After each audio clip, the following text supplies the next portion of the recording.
Hello and welcome to another episode of the Dongfang Hour China Space News Roundup. This for the week of the 26th of July to the 1st of August, 2021. I'm Blaine Curcio, joined as always by my co-host Jean Deville, and this week I come to you from a bachelor party in Nashville, Tennessee, the Music City. So bear with us if it sounds a bit like a zoo in the background at certain times during this episode. This week, we have three updates to bring you, or I guess three and a few. So we have some updates on a 5G via satellite test having been done between Beijing and Jinan. We have a plethora of updates from China's race of commercial launch companies. But first, some news from iSpace on their Hyperbola 3A rocket. And a very short reminder, if you have not yet signed up for the newsletter, we have about 7 or 8 additional pieces of news this week that are only available in the Dongfang Hour newsletter. That being said, welcome to the show. Ladies and gentlemen, we are honored to welcome you aboard the Dongfang Hour. Please make sure your seatbelt is securely fastened. Thank you. 女士们、先生们，预计空中飞行时间2小时15分钟，我们预计在当地时间下午6点25分左右到达。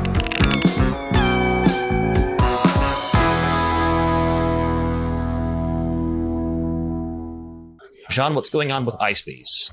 Yeah, very unusual rocket configuration. Let's talk about the Hyperbola 3A. So a couple of weeks ago, in June 2021, we had reported that iSpace had completed the definition phase of their medium lift rocket, the Hyperbola 3. And this was a good opportunity for them to reveal the extent of the family of the Hyperbola 3 and also some technical characteristics. And probably among the different versions that were presented, there was one that was really eye-catching, and that was the Hyperbola 3A because it had this non-symmetrical structure with only one side booster. And this week, iSpace provided some insight on their decision for making such an unusual rocket. And this is definitely some excellent material for the Dongfang Hour weekly space news update. So firstly, iSpace mentions that while indeed this Hyperbola 3A unsymmetrical design looks quite unusual, it is not the first such design in history. And probably the most famous example that they bring up is the American space shuttle, where we had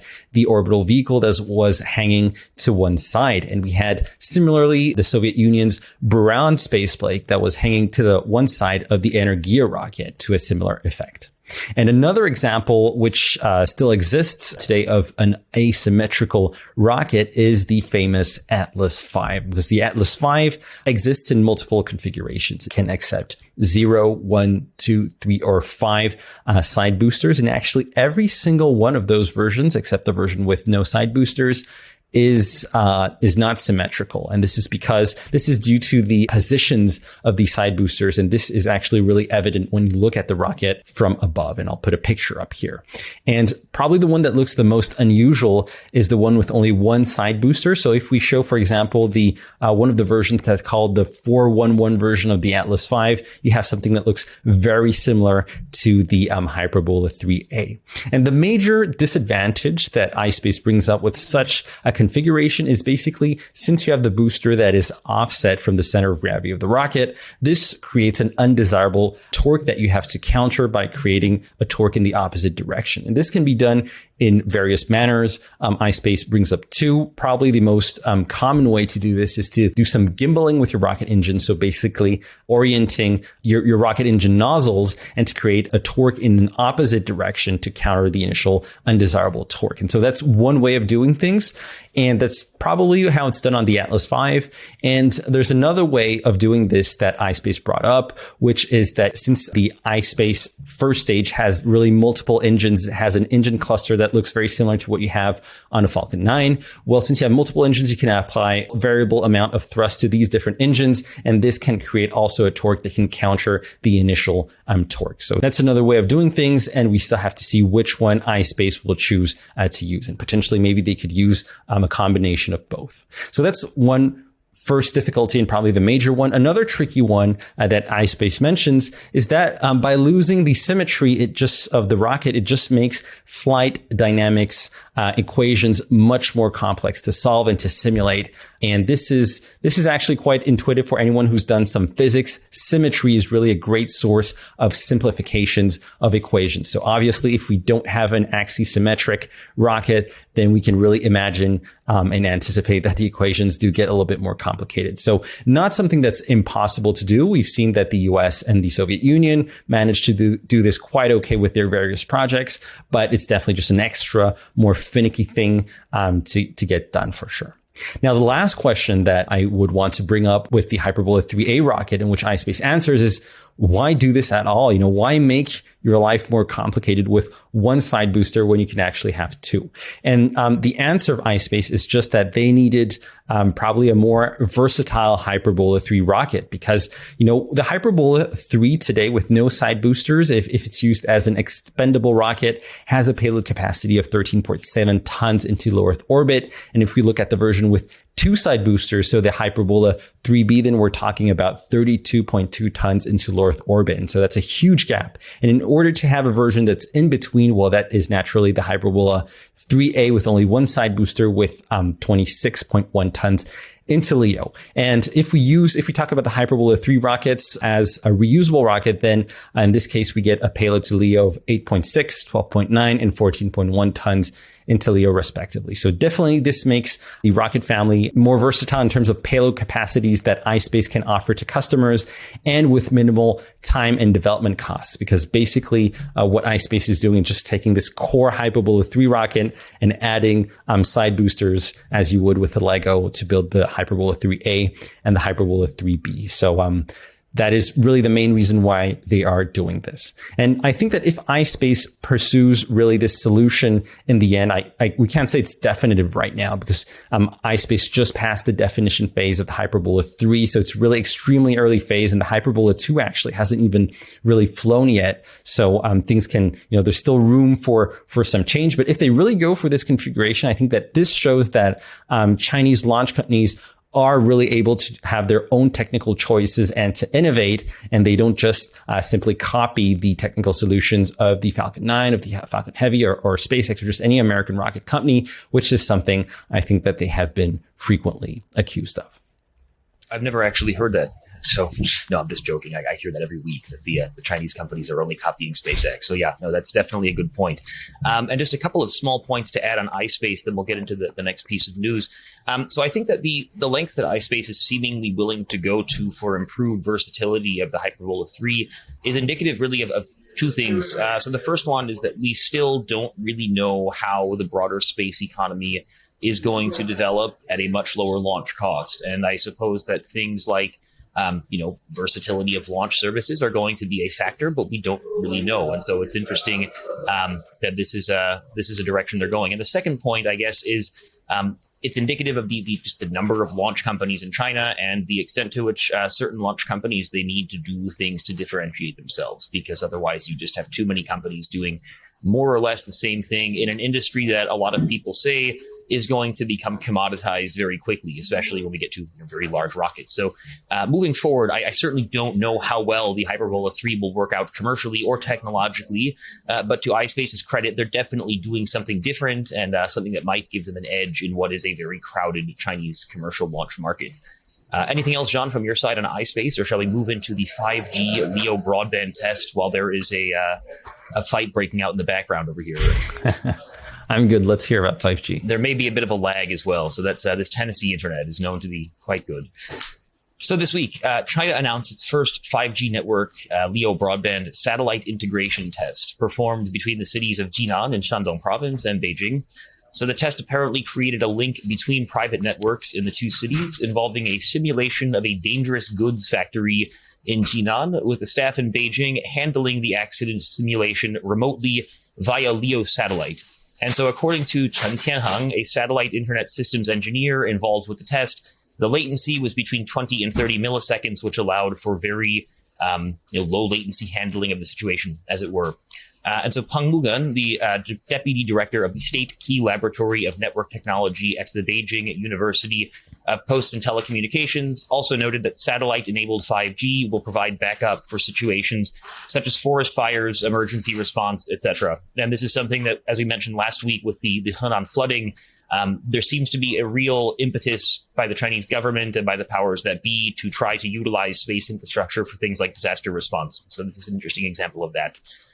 The article does not explicitly mention it, but the test appears very likely to have been done using the Galaxy 1 or the Yinhe Yihao satellite launched by Galaxy Space in early 2020. So the aforementioned Mr. Chen Tianhong, he noted during the interview saying that we have built a satellite superfactory in Nantong and that after its completion, it will reach an annual capacity of several hundred satellites. Now, again, the article does not mention Galaxy Space by name, but given that Galaxy Space is building a very specifically named satellite superfactory, so they use the phrase 卫星超级工厂 in Nantong, we can only assume that this is a Galaxy 1 enabled test. And I guess just a small point, and Jean, I welcome any thoughts on your side as well, but the satellite superfactory, I've started to kind of realize how I don't know what makes it a superfactory. Why don't we just call it a satellite factory? But Galaxy Space goes with the name superfactory, and so we have to keep doing it. But digressing, it seems the test was carried out as a collaborative effort between the Beijing University of Posts and Telecommunications and Galaxy Space, possibly with some other partners. And I guess just last couple of points on my side. I think that the lack of mention by Galaxy Space by name is in and of itself somewhat interesting. I mean, it's it's pretty clear that they were using Galaxy 1. So to not name Galaxy Space, it's a little bit unusual.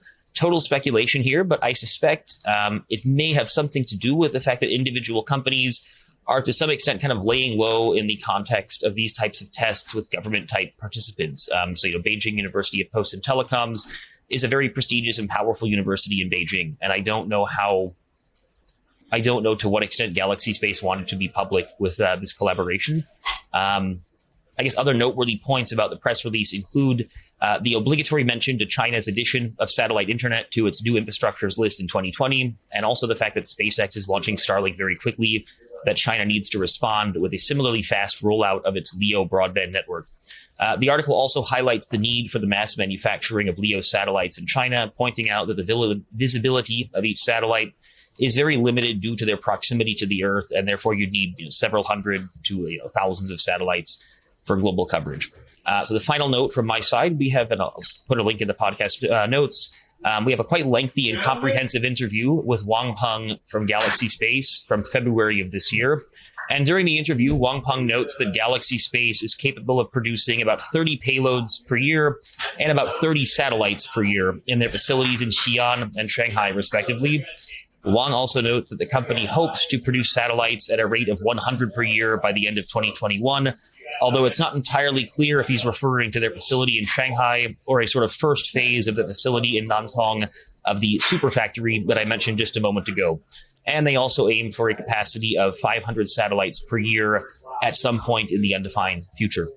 Bottom line, it seems like Galaxy Space is positioning itself as a space technology company with activities in different areas related to satellite internet, namely satellite applications, possibly related equipment, and that they are ramping up production capabilities for broadband satellites and payloads while conducting tests for different applications, such as this 5G test.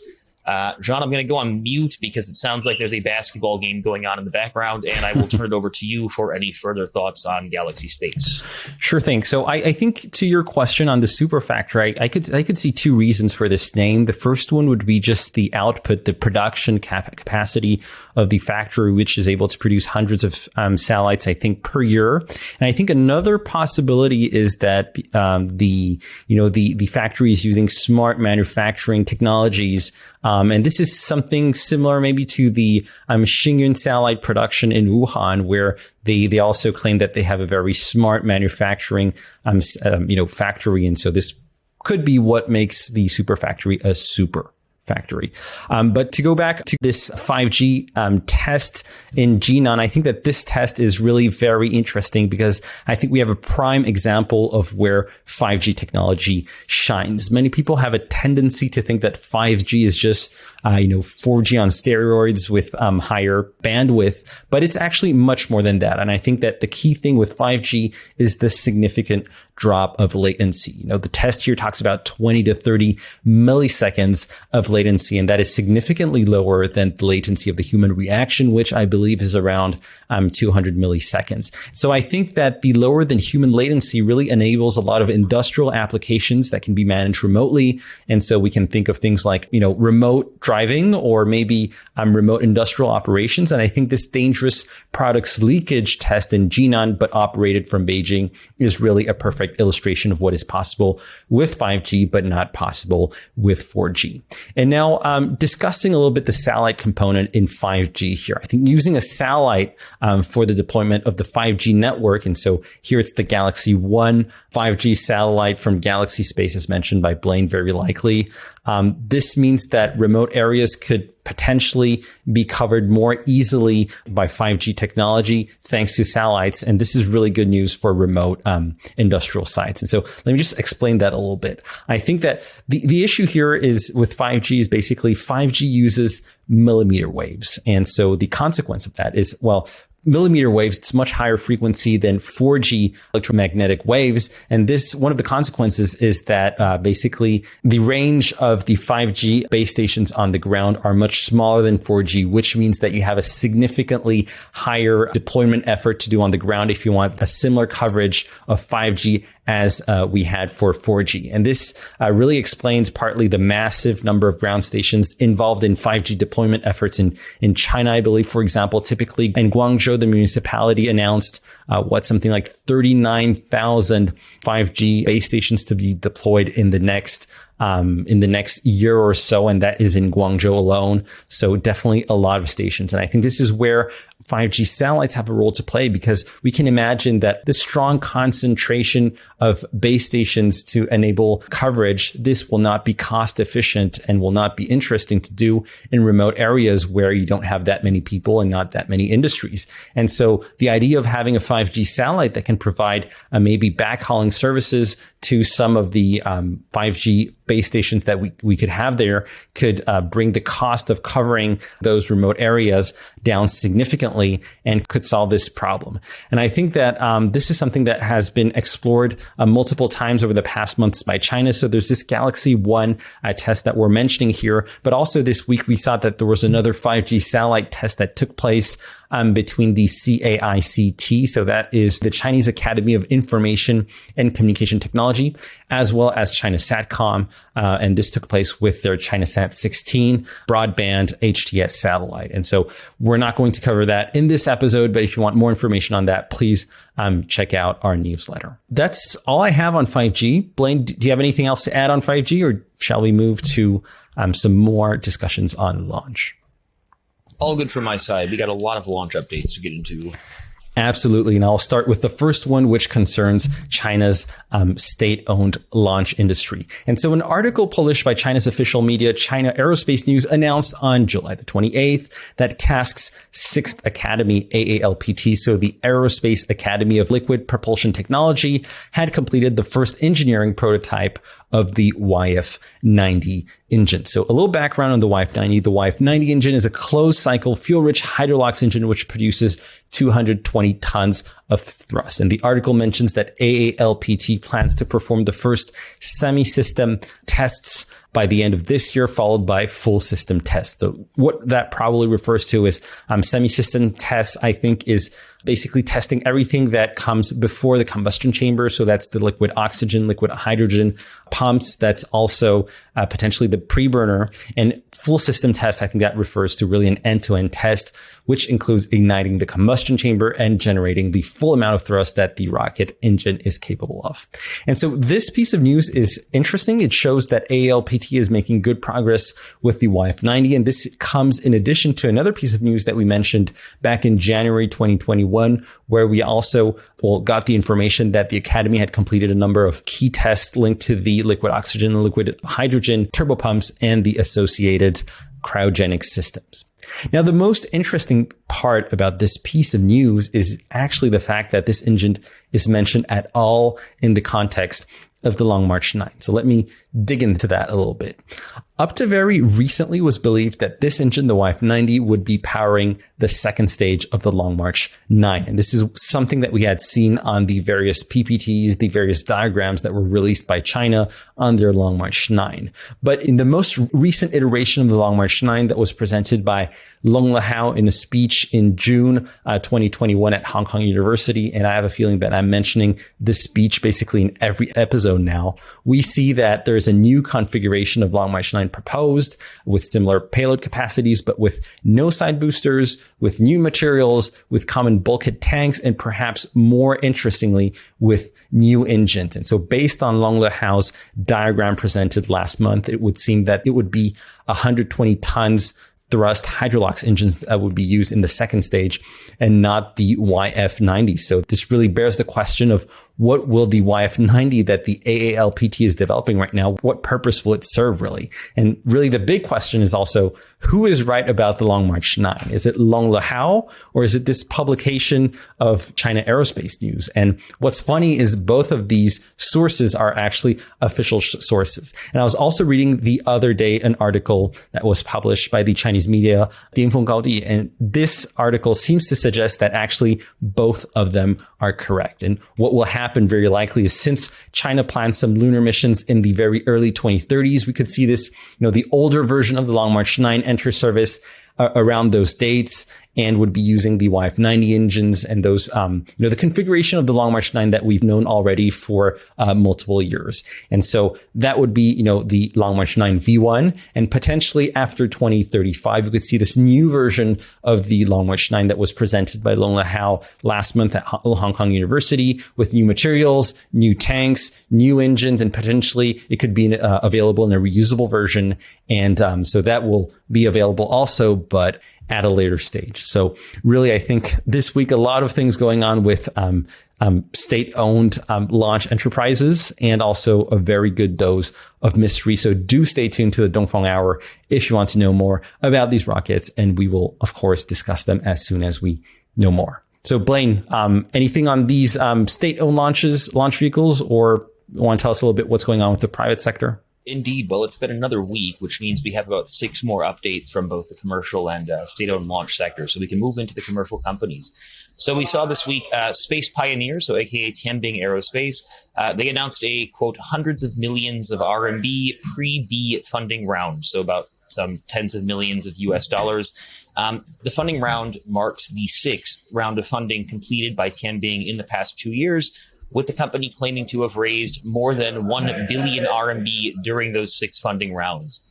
And so, as we've noted before, Tianbing is one of several second-generation launch companies that was founded by a former leader of a first-generation launch company. So in the case of Tianbing Aerospace, it was founded by the former CTO of Landspace, Kang Yonglai.